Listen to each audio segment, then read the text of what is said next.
La demande sur un marché. Tout d'abord, un petit rappel. Un marché est un lieu de rencontre entre une offre de produits issus des entreprises et une demande émanant des acheteurs ou consommateurs de ce produit.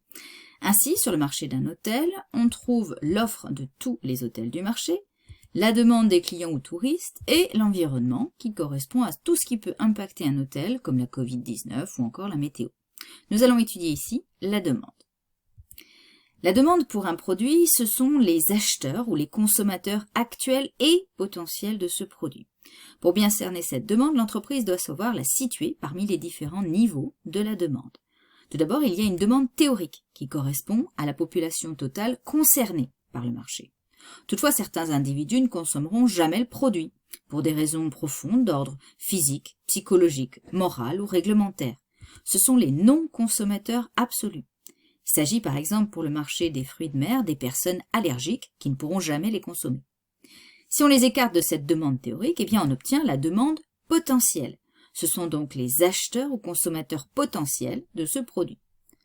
Toutefois, parmi elles, certaines personnes ne consomment toujours pas le produit. Il s'agit des non-consommateurs relatifs, c'est-à-dire les personnes qui ne consomment pas le produit à l'heure actuelle. Mais ils sont normalement susceptibles de le faire ultérieurement. Elles ne le connaissent pas soit parce qu'elles sont trop jeunes, soit parce qu'elles ne le connaissent pas encore, soit parce que le prix est trop élevé ou encore parce qu'elles ne l'aiment pas. À côté de ces non-consommateurs relatifs, il reste la demande effective, c'est-à-dire les personnes qui consomment actuellement le produit. On parle aussi de demande réelle. Cette demande se répartit entre les clients de l'entreprise étudiée et ceux des concurrents. La demande qui intéresse une entreprise est donc la demande potentielle que l'on doit quantifier et étudier en détail, et c'est parmi elles que l'on pourra déterminer la cible de l'entreprise.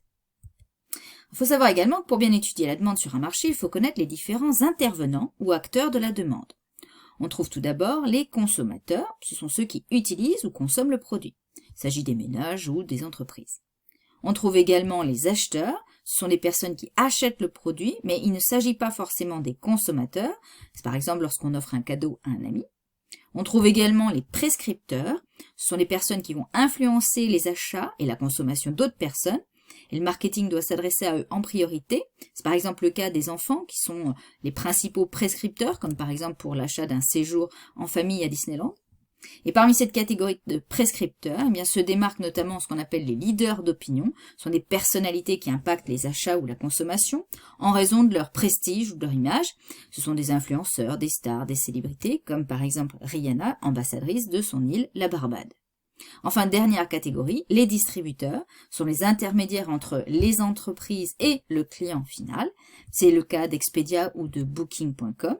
Ce sont des clients, une forme de client, et le marketing doit aussi s'adresser à eux pour les convaincre de vendre nos produits aux clients finaux, et on parle de trade marketing. Après avoir bien identifié les différents acteurs, on va pouvoir décrire la demande à travers des grands indicateurs. En premier, on se concentre sur des données quantitatives. Les informations, ce sera par exemple la demande en volume, c'est-à-dire la quantité de produits demandés ou vendus. Ça peut aussi être une demande en valeur, c'est le chiffre d'affaires des produits vendus. On demande souvent d'ailleurs de mesurer l'évolution à travers cette formule. Autre indicateur possible, le nombre d'acheteurs ou de consommateurs. Et on peut aussi parfois utiliser la fréquence d'achat, c'est-à-dire le nombre de produits achetés par semaine ou par mois. Après ces données quantitatives, on donne généralement des données qualitatives. L'objectif, c'est de présenter la demande à trois éléments.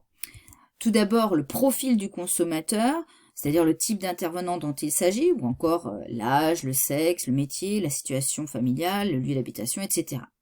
Deuxième aspect à décrire, le comportement d'achat. Il s'agit de savoir si la demande est fidèle, éventuellement aussi de connaître leur processus d'achat ou de consommation. Et enfin, dernier aspect, on doit identifier les besoins, motivations et freins sur ce marché à travers les attentes ou encore les différents éléments motivants ou freinants. À partir de tout ceci, on aura un diagnostic complet de la demande sur le marché d'une entreprise. Nous venons d'étudier la demande et c'est la fin de cette vidéo.